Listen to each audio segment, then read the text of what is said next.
My fabric is pressed and ready for week 2 of the 30 Days of Improv Quilt Along. This week we're focusing on polygons. But first I want to take a look back at last week's blocks, units, panels, whatever you want to call them, because I only showed you 3 of them and I did 2 more last weekend. So in case you didn't see the last video, this is day 1 and day 2, and then part of this is day 3, and then over the weekend I cut right along here and inserted this stripey little bit. And then my day 4 and day 5, I want to say I'm not entirely happy with these 3. I feel like I was just marking something off a checklist. I was just getting something done. I didn't really feel creative or very interested in the process. I don't think I was in the right frame of mind, basically. So I'm a little disappointed in those. So this week I want to be more focused on what I'm doing. I want to have fun with it and not treat it like something I'm checking off a to-do list. So the first prompt is pick the first polygon shape that captures your interest. Don't overthink it. Get comfortable cutting and piecing those gentle angles. Also, Amanda at Broadcloth Studios put up a little reel on Instagram, and she said, if you're feeling stuck, just try a simple block that you're familiar with. And she recommended a 4-patch. So that's what I'm going to do with just a little bit extra. I've got 3 layers of fabric here, my green, my burgundy, and my cream. And I'm just going to take a ruler. I'm not going to use it to measure, I'm just using it as a straight edge. Where's my rotary cutter? There it is. And then I'm going to cut out some squares.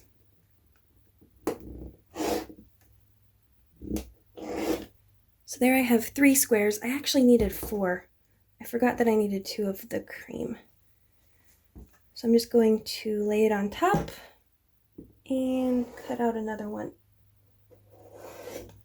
So there I have my 4 squares for my 4-patch, not exact squares, of course.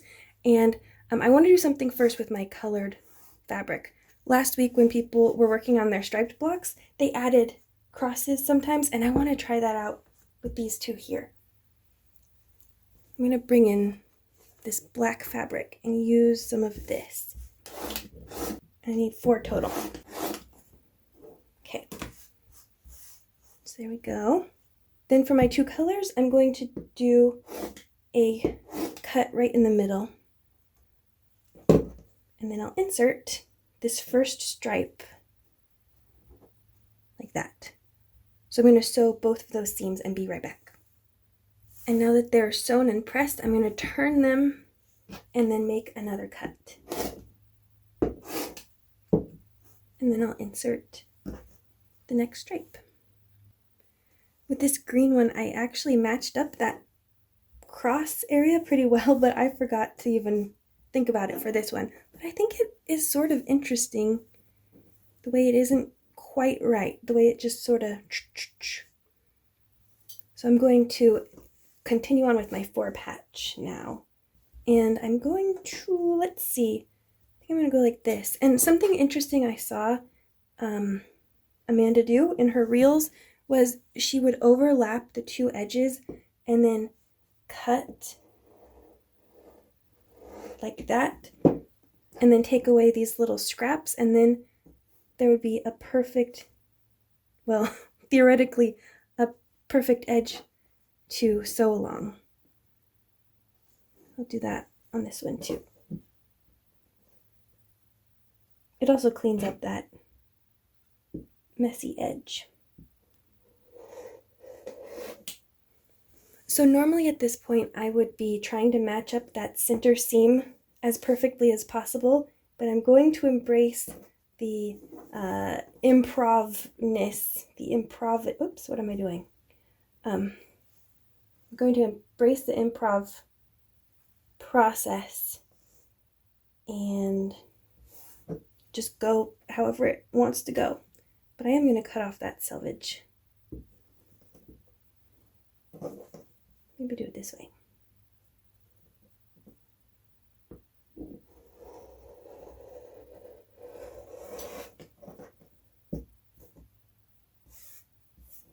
Oops. Okay, and put it together like that. Okay, so there we go. My first block, my first polygon block, a 4-patch with these little improv crosses and nothing meets up perfectly anywhere. So I'm going to set that aside for now, get rid of my scraps, and move on to the next one. The second prompt says, try working on a smaller scale to see how cutting and piecing feels when working with smaller pieces. Okay, so smaller scale. Let's see, what do I want to make? What polygon? This might be fun in a polygon. So how about, I'm just going to make some cuts. I'm just going to cut out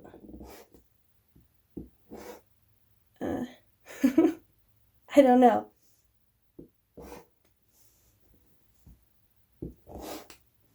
What'd I get? Okay, so I guess I'll start with this, and it said small scale. I've seen people use strips, like these ones are finishing at like no less than 1/4 inch, I think probably. Yeah, that's pretty much 1/4 inch, but I've seen people finishing their strips at like 1/8 of an inch. So I kind of want to go even smaller. I'm going to attempt to do sort of a log cabin-ish thing around the edge of this polygon that's going to finish really, really skinny. I'll do that first round and then show you what that looks like. So I have this little guy. I was going to finish that edge too, but I kind of like the idea of this being at the edge of a block.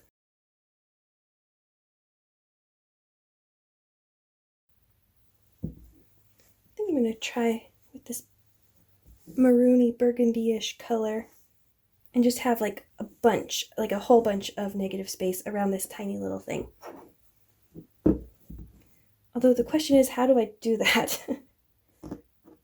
Okay, I'm drawing a blank. I think I need to do some thick strips here, and then I can do that. I have to fill it in this, and then the rest can be a big chunk, maybe? Let's see how that looks. I have this strange little triangle now, and I think I am not doing this right. This doesn't feel... I think something's wrong. Let me know in the comments if you know how I should have handled it, because I think I'm going to piece this and then do another strip going this way and see what happens, because if I go like this, I'm going to be just short of the size I want, but if I go like this, I can cut it anywhere I want and then add on that other strip. So that's what I'm going to do, just to see. This is an experiment after all. Everything is just one big learning experience with improv. So I'm going to take it to the machine like that and hope this works out how I think it's going to. So here it is looking pretty weird, and I'm trying to get it to be about this size. So I'm going to cut a little, I'm going to overcut it like that, and then sew this part on.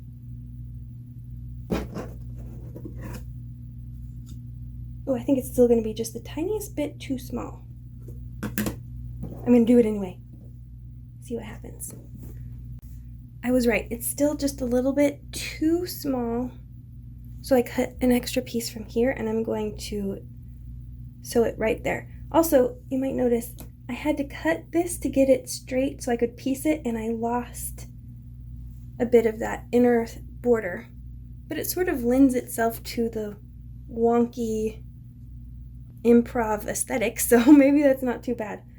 Also, I forgot to mention, I've been pressing my fabric away from the light since it was so narrow. I didn't have enough room for all my fabric in the seam allowance, or all my seam allowance in that area. So I've been pressing it away from that light.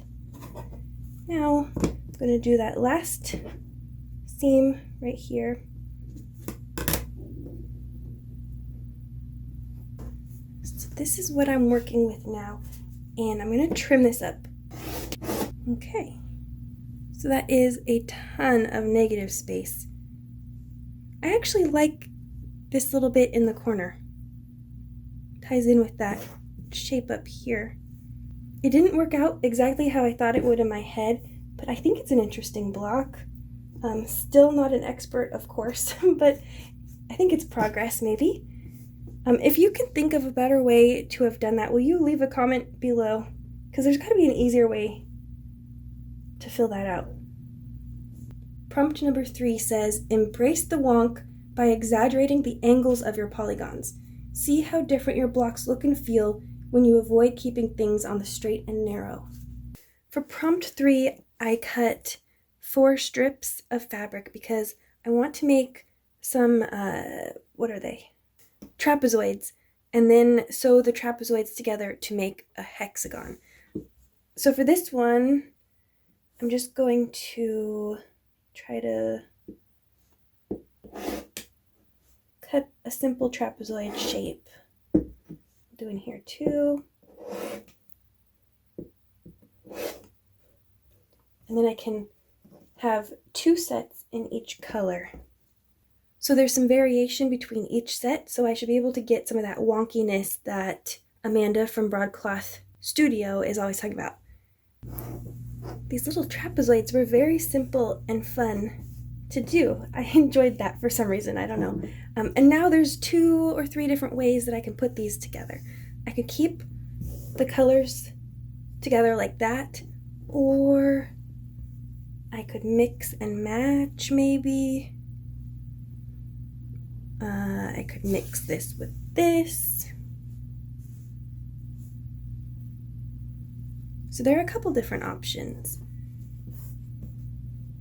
I think, not that one. I think I'm going to mix up the trapezoid colors and the solid color. I think I'm going to do this. So I'm going to go ahead and trim these up real quick. There's no chance of these meeting up perfectly. So I'm just going to make sure that things are straight and joinable. So I'll go ahead and take them to the machine. I'm going to finish these up by adding a strip on the top and the bottom of each unit. So I'll put some burgundy on the bottom of this one, and white up here, white here, green here. So I'll cut these up and sew them down, and I'll see you again in a minute. These are by far my favorite blocks I've made so far. They're very simple. There's not much to them, but there's something very pleasing about them to me, in my opinion. I think when I trim them down, I'm going to use that center line so that it will really accentuate the wonky parts, hopefully. So for now, I'm going to just do some very simple little trim ups